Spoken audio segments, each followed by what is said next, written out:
Hello, dear students. Myself Devendra Chaudhary, and I welcome you online platform of Bansal Classes Odisha. So, in the previous lecture, we have discussed about self inductance और simply inductance, और उसमें हमने देखा था inductor के बारे में। जब इंडक्टर चार्ज होता है तो क्या होता है और उसमें कितनी एनर्जी स्टोर होती है। तो उसके बाद हमने एलआर सर्किट पढ़ा था।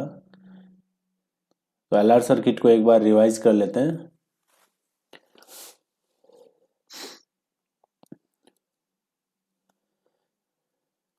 एलआर सर्किट में हमने एक रजिस्टर और एक इंडक्टर यूज किया था।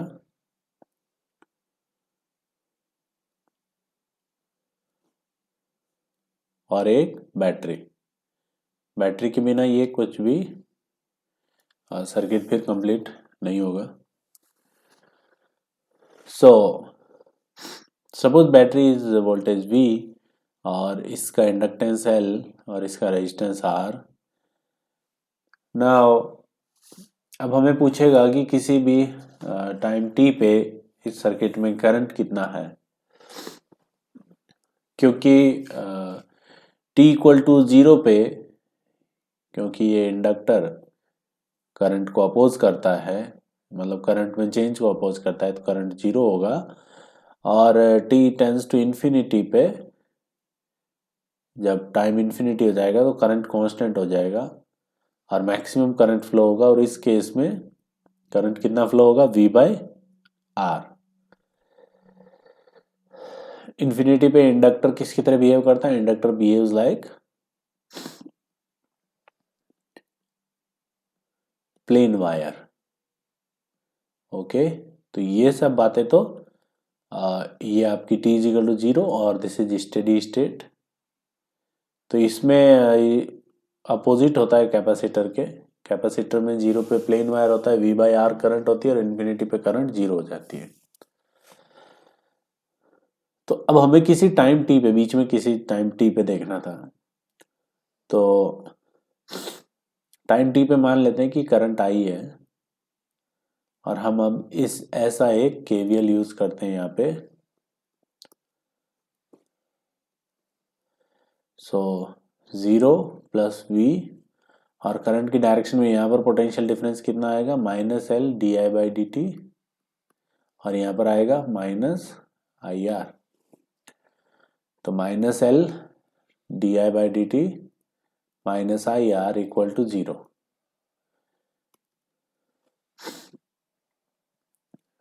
तो यहाँ से हम इस लिमिट को पुट करके करंट निकाल लेंगे, और करंट आती है यहाँ पर I equal to V/R 1 minus e⁻t/L/R। तो यहाँ पर टाइम कांस्टेंट हो जाता है L/R।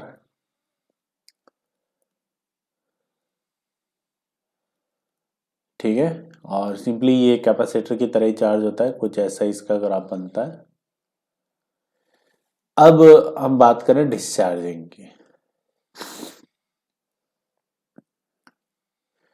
डिस्चार्जिंग में कैसे, मतलब जैसे मान लो कि ये इंडक्टर और ये रजिस्टर और यहाँ पर जुड़ी हुई है बैटरी, और यहाँ पर एक स्विच कुछ ऐसा, ये switch S1, battery voltage V, inductance L और रेजिस्टेंस R। और उसके साथ ही यहाँ पर एक स्विच S2 और है, स्विच S2। अब हम क्या करते हैं कि पहले at t equal to 0 switch S1 is closed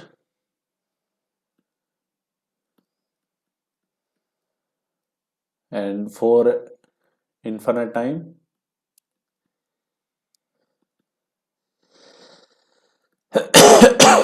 now S1 is opened S2 is closed. ठीक है, S1 को हमने पहले क्लोज किया इन्फिनिट टाइम के लिए, तो S2 को इन्फिनिट टाइम के लिए क्लोज करोगे तो यहाँ पर इंडक्टर में यहाँ पर एक कांस्टेंट करंट फ्लो होने लगेगी V/R या फिर I max। उसके बाद आपने इसको ओपन कर दिया और इसको क्लोज कर दिया। अब हमारा यहाँ पर t इक्वल टू 0 पे ये सर्किट बचा, सिर्फ ऊपर वाला। तो ऊपर वाले सर्किट में बेसिकली क्या है,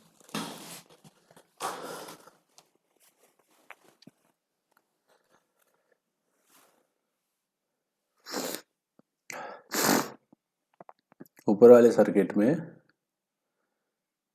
ये एक इंडक्टर,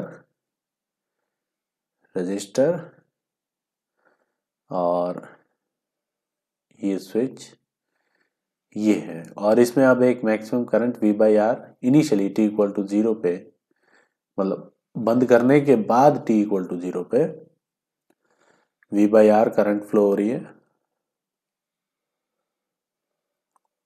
अब मान लेते हैं कि इसमें किसी टाइम t पे करंट आपकी होगी t, टाइम t पे करंट होगी I। तो इसमें यूज करते हैं KVL ऐसे, तो करंट की डायरेक्शन में -L di/dt -IR equal to 0। So यहां से L di/dt equal to -IR, integrate कर लें दोनों side, di/i equal to -IR/L dt। t equal to 0 पे कितनी करंट थी, मैक्सिमम V/R, और किसी टाइम t पे करंट कितनी है I। तो इसको इंटीग्रेट करेंगे तो ये क्या हो जाएगा, ln I upon V/R equal to minus RT/L। So integrate कर ln हटा दे, I equal to V/R into E की पावर माइनस RT/L। तो ये भी कैपेसिटर की तरह ही है, I इक्वल टू ये हो गया I max, शुरू में जो मैक्सिमम करंट थी, इंटू ई की power minus T upon L/R। तो यहाँ पर टाइम कांस्टेंट हो गया L/R,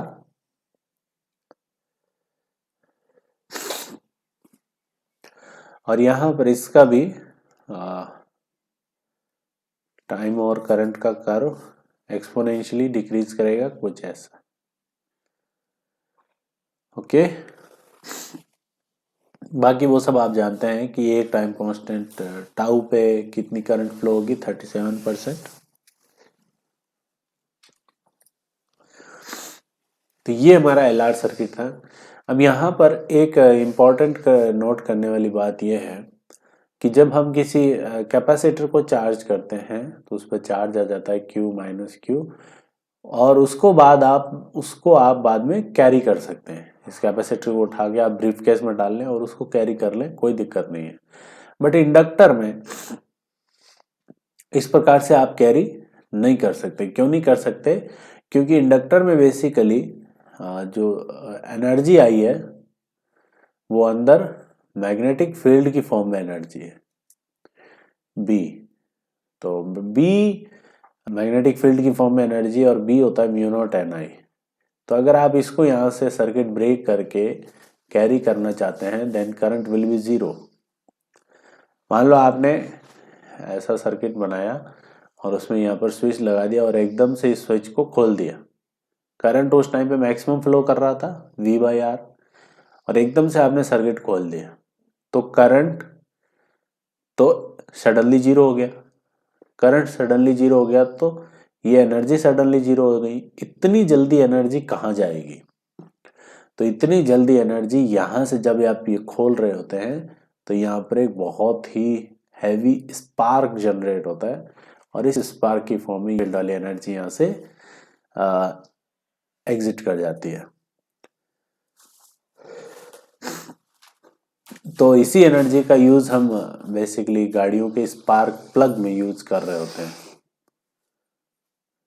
स्पार्क प्लग में, क्योंकि बैटरी वही 6 वोल्ट 7 वोल्ट की होती है गाड़ियों में भी, बट उसमें इतना मतलब स्पार्क इतना शानदार जनरेट होता है क्योंकि ये इसमें एनर्जी स्टोर होती रहती है, और ये स्पार्क जो होता है ये इंजन के अंदर होता है।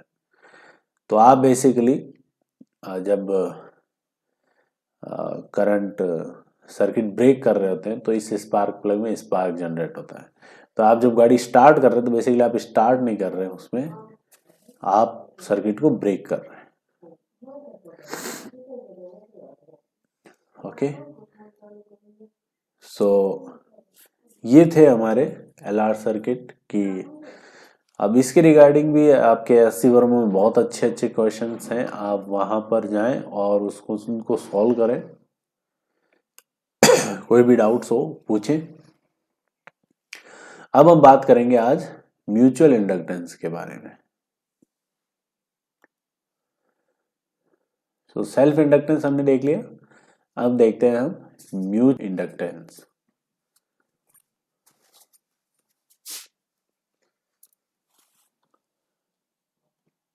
सो अब हम देखते हैं म्यूचुअल इंडक्टेंस।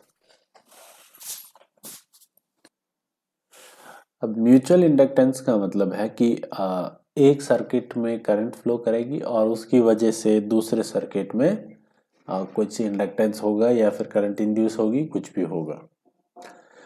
तो यहाँ पर दो सर्किट होंगी, प्राइमरी एंड सेकेंडरी। तो जैसे फॉर एग्जांपल हम देखते हैं कि ये एक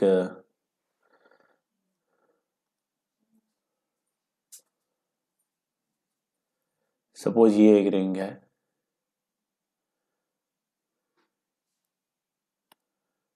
और ये एक दूसरी रिंग है,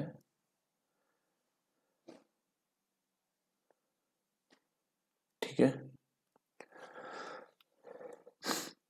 तो this is ring number 1 and this is ring number 2। इसमें सपोज N1 टर्न्स हैं टोटल, मतलब इस प्रकार से राउंड किए हुए N1 टर्न्स है और इसमें टर्न्स है N2।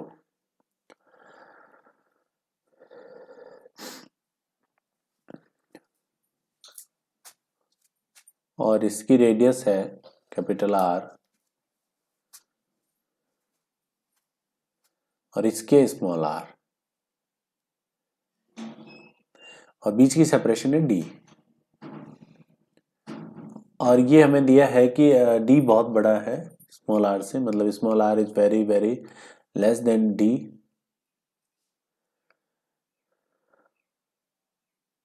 और ये d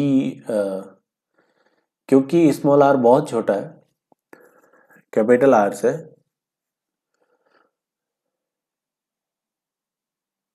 तो हम मान सकते हैं कि इस पूरे के अंदर मैग्नेटिक फील्ड एक कांस्टेंट होगा जितना सेंटर पे है। तो अब मैं इसके अंदर मान लेते हैं कि हम करंट इस प्रकार से I1 फ्लो हो रही है लाइक दिस, और इस प्राइमरी सर्किट में से करंट फ्लो होने की वजह से इस सेकेंडरी के अंदर एक मैग्नेटिक फील्ड जा रहा है, समथिंग लाइक दिस, ओके। और इस मैग्नेटिक फील्ड की वजह से सेकेंडरी वाले में एक फ्लक्स जनरेट हो रहा है, मतलब फ्लक्स इन 2 ड्यू टू 1, दूसरे वाले में फ्लक्स, और वो भी किसकी वजह से, 1 की वजह से। तो वो कितना फ्लक्स होगा, तो वो होगा आपका magnetic field B into area, area is pi small r square. ये हुआ आपका एक रिंग का फ्लक्स, और ऐसी ऐसी कितनी रिंग्स है, N2, तो इंटू N2, ओके। अब मैग्नेटिक फील्ड कितना होगा वहां पे, तो मैग्नेटिक फील्ड होगा mu naught I1 upon 2 R square plus D square की पावर 3/2 इंटू आर स्क्वायर। तो इतना तो ये मैग्नेटिक फील्ड है। ये सिर्फ एक रिंग की वजह से है, और ऐसी कितनी रिंग्स है अपनी प्राइमरी कॉइल में? N1, तो इंटू N1। तो ये टोटल मैग्नेटिक फील्ड है यहाँ पे। तो ये total magnetic field into pi R square into N2, तो ये हुआ फ्लक्स इंटू ड्यू टू 1। अब इस फ्लक्स इंटू ड्यू टू 1, इसमें अगर मैं I1 को साइड में कर लूं तो क्या चीज बनी? That flux into due to 1 equal to mu naught R square pi N1 N2 upon R square into small R square upon 2 R square plus D square की पावर 3/2 इंटू I1।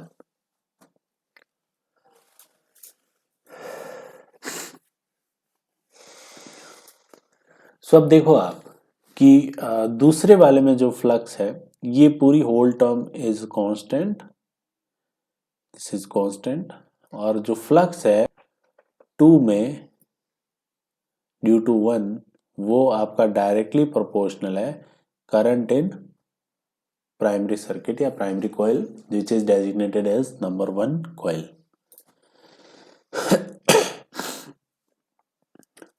तो इसीलिए इसको कि भाई दूसरे के अंदर जो फ्लक्स है वो पहली वाली रिंग की वजह से आ रहा है, इसलिए इसको म्यूचुअल इंडक्टेंस कहा जाएगा। तो यहां पर जो ये कांस्टेंट है उसको नाम दिया है M, यानी म्यूचुअल इंडक्टेंस। मतलब 5 into due to 1 equal to M I1, this is mutual inductance. और यहां से M कितना हो जाएगा? M हो जाएगा आपका 5 into due to 1 upon I in 1। तो इससे आप म्यूचुअल इंडक्टेंस भी निकाल सकते हैं। अब यहां पर इसको थोड़ी देर बाद और समझेंगे। फ्लक्स निकालने के बाद क्या मिला हमें कि अगर मुझे D phi upon D T और वो भी 2 में निकालना है तो वो किसके बराबर हो जाएगा? M into D1 upon D T, और माइनस से मल्टीप्लाई कर दे तो minus D phi by D T is EMF। तो EMF into due to 1 equal to minus M D I by D T, और I किस में है? प्राइमरी कॉइल में।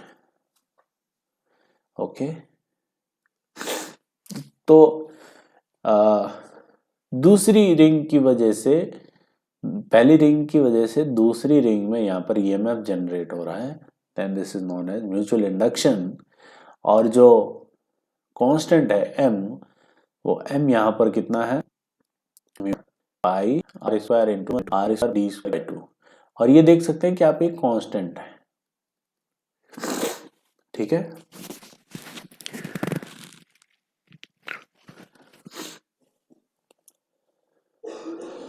तो ये M किस पे डिपेंड करेगा? तो M ये इन पे डिपेंड नहीं करेगा, I और I पे। ये कांस्टेंट टर्म है, ये डिपेंड करेगा अरेंजमेंट पे और डायमेंशन पे।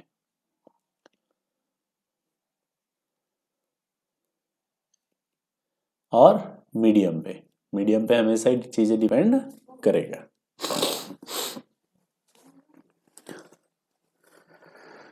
सो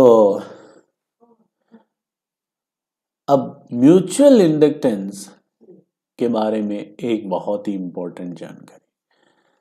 आपको किसी भी अरेंजमेंट का आप म्यूचुअल इंडक्टेंस निकालो और फिर ईएमएफ निकाल सकते हैं सेकेंडरी कॉइल में 1 की वजह से। लेकिन मान लो अब इसमें तो हमें बड़ा आसान लगा क्योंकि दूसरे वाले की रेडियस बहुत कम थी, तो हमने इसकी वजह से यहाँ पर मैग्नेटिक फील्ड निकाल लिया जो कि हर जगह लगभग कांस्टेंट रहेगा, उससे हमने म्यूचुअल इंडक्टेंस निकाल लिया। बट मान लो इसमें करंट फ्लो हो रहा हो सेकंड वाले में और फर्स्ट वाले में फ्लक्स निकालना हो, तो फिर म्यूचुअल इंडक्टेंस कितना होगा। तो ये बात आप ध्यान रखें कि ये म्यूचुअल है। जैसे हमारे फेसबुक में कोई एक फ्रेंड, जैसे ये फ्रेंड मेरा भी म्यूचुअल फ्रेंड है, मेरा भी फ्रेंड है और आपका भी फ्रेंड है, इसका मतलब ये हम दोनों का एक म्यूचुअल फ्रेंड है। इसका मतलब इधर भी फ्रेंडशिप और इधर भी फ्रेंडशिप सेम है, ठीक है। तो ऐसे ही म्यूचुअल इंडक्टेंस 2:1 में 2 की वजह से निकालो। म्यूचुअल इंडक्टेंस क्या रहेगा, सेम रहेगा। तो जो इजी हो वजह से आप म्यूचुअल इंडक्टेंस फाइंड कर लो। और अभी जैसे ईएमएफ 2 में 1 की वजह से निकाला है, अगर मुझे 1 में 2 की वजह से निकालना हो तो वो भी कितना होगा, -m इंटू E2 हो जाएगा।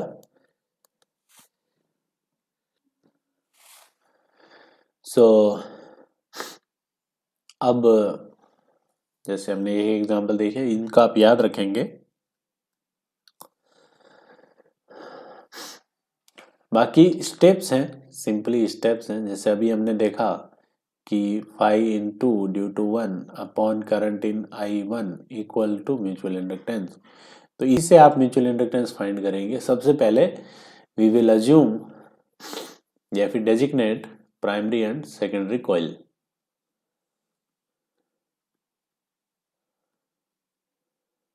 ठीक है, और इनको इस प्रकार से अजम्पशन लेंगे, assumption will be taken such a way that it should be convenient to find flux।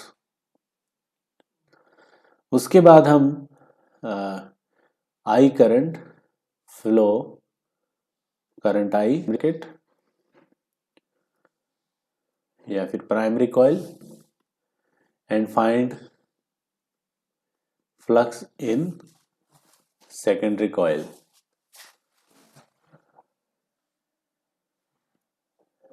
और फ्लक्स निकलने के बाद फ्लक्स अपॉन करंट ये हो जाएगा हमारा म्यूचुअल इंडक्टेंस। अब जैसे फॉर एग्जांपल हमारे पास एक इनफाइनाइट वायर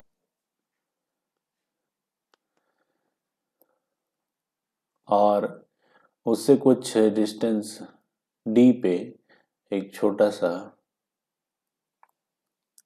इस प्रकार से रखा हुआ एक रिंग है।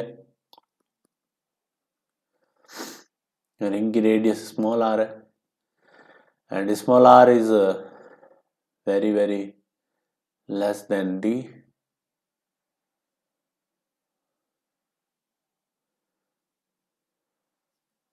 तो यहां पर मैं मान सकता हूं कि हर जगह मैग्नेटिक फील्ड कांस्टेंट है। अब मुझे पूछा है कि इनका म्यूचुअल इंडक्टेंस बताओ, व्हाट इज म्यूचुअल इंडक्टेंस। तो अब सबसे पहले हमारा टारगेट रहेगा प्राइमरी और सेकेंडरी कॉइल मानने का। तो आप चाहो तो रिंग को मान लो, चाहो तो इसे इनफाइनाइट वायर को मान लो। ऐसे मानना है जिससे फ्लक्स आसानी से निकले दूसरे वाले। तो अगर आप रिंग को मान लिए तो रिंग का मैग्नेटिक फील्ड तो यहाँ मिल जाएगा, बट यहाँ कुछ एरिया है नहीं, तो फ्लक्स निकालना बड़ा मुश्किल होगा।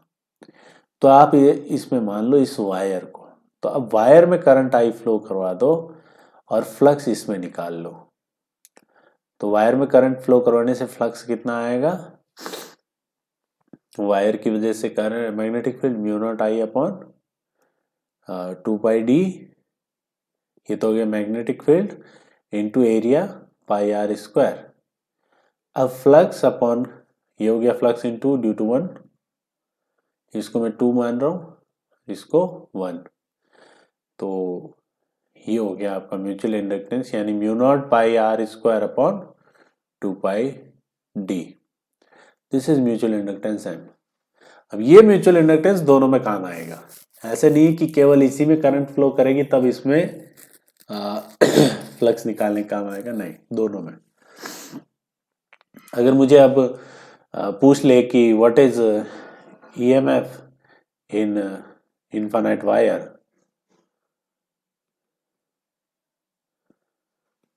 तो भी मैं यही म्यूचुअल इंडक्टेंस यूज करूंगा कि EMF in 1 due to 2 equal to minus M D I two upon D T. तो minus mu naught pi R square upon 2 pi D into D I two by D T, मतलब इसमें जो current flow रही है उसकी वजह से। Okay,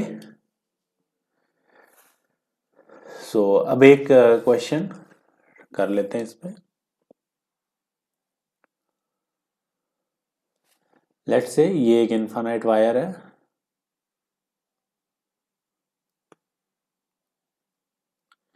और यहां पर एक स्क्वायर लूप रखा हुआ है, एन टर्न्स है इसमें, और ये दिस इज सेपरेशन डी, और इसकी ये चारों साइड है ए। तो इसका म्यूचुअल इंडक्टेंस फाइंड करें। स्क्रीन को पॉज करें और इसको सॉल्व करें।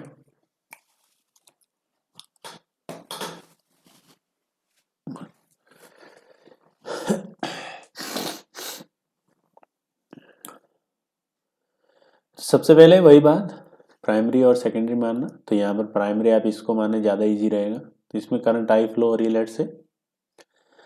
अब यहाँ पर फ्लक्स हर जगह अलग अलग होगा, तो मैं एलिमेंट ले लेता हूँ एक्स पे जाके एक डी एक्स का, उसमें थोड़ा सा फ्लक्स निकाल लेता हूँ छोटा सा। तो D phi equal to mu naught I upon 2 pi X into area, area is a dot D X. ये तो एक टर्न में होगा, और एन टर्न्स में कितना होगा, इंटू एन कर लो। इसको आप इंटीग्रेट कर लें, एक्स की limit from D to D plus A. तो टोटल फ्लक्स आ जाएगा phi equal to mu naught I upon 2 pi J L N D plus A upon D. ठीक है, आई को इधर ले आए, phi upon I equal to mu naught A N L N D plus A upon D upon 2 pi. So ये mutual inductance है जो दोनों में यूज होगा। आप दोनों में ईएमएफ फाइंड कर सकते हैं इससे। ठीक है,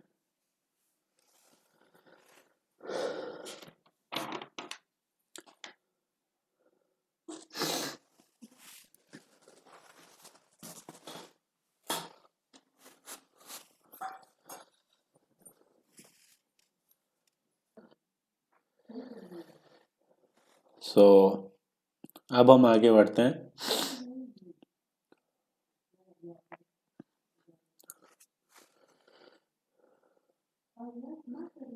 सर्किट में अगर 2-4 इंडक्टर दे रखे हो सीरीज पैरेलल कॉम्बिनेशन, तो उनको देखते हैं। तो जैसे किसी सर्किट में ये एक इंडक्टर, ये दूसरा inductor, this is L1, this is L2। तो अब इन दोनों में करंट सेम रहेगा, दोनों सीरीज में है, तो सीरीज कॉम्बिनेशन में करंट विल बी सेम। तो इन दोनों के अक्रॉस अगर नेट ईएमएफ देखें हम, तो नेट ईएमएफ होगा आपका E1 प्लस E2।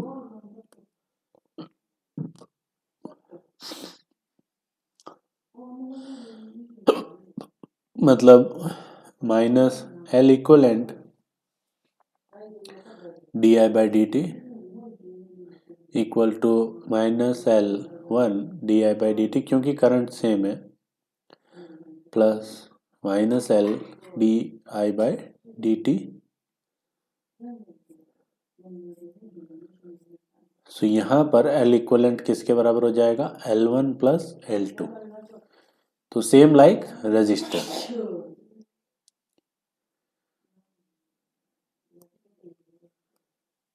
ठीक है। और अगर हम पैरेलल कॉम्बिनेशन देखें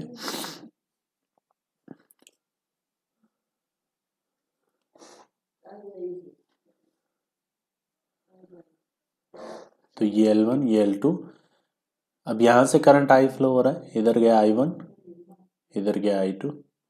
पैरेलल में पोटेंशियल डिफरेंस सेम रहेगा, तो I equal to I1 plus I2।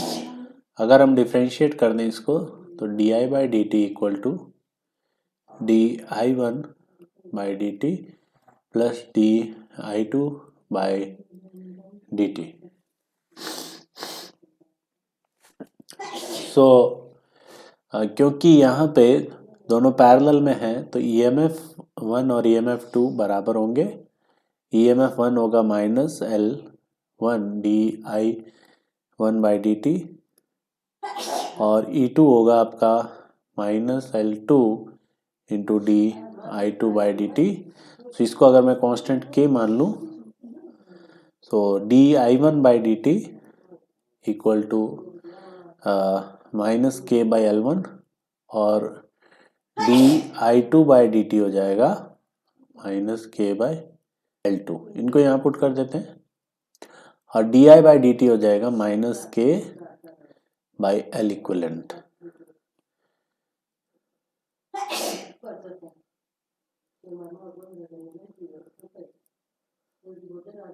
Okay, तो यहाँ से 1 upon L equivalent equal to 1 upon L1 plus 1 upon L2। So this is parallel combination, you can see. So this was the today's lecture. I hope you enjoyed. अब हमारे पास EMI में सिर्फ induced electric field का एक topic बचा है and we hope next lecture में बहुत जल्दी उसे ख़त्म कर लेंगे। उसके बाद हम AC पढ़ेंगे। सो तब तक के लिए थैंक यू। मिलते हैं हम नेक्स्ट क्लास में। Bye bye.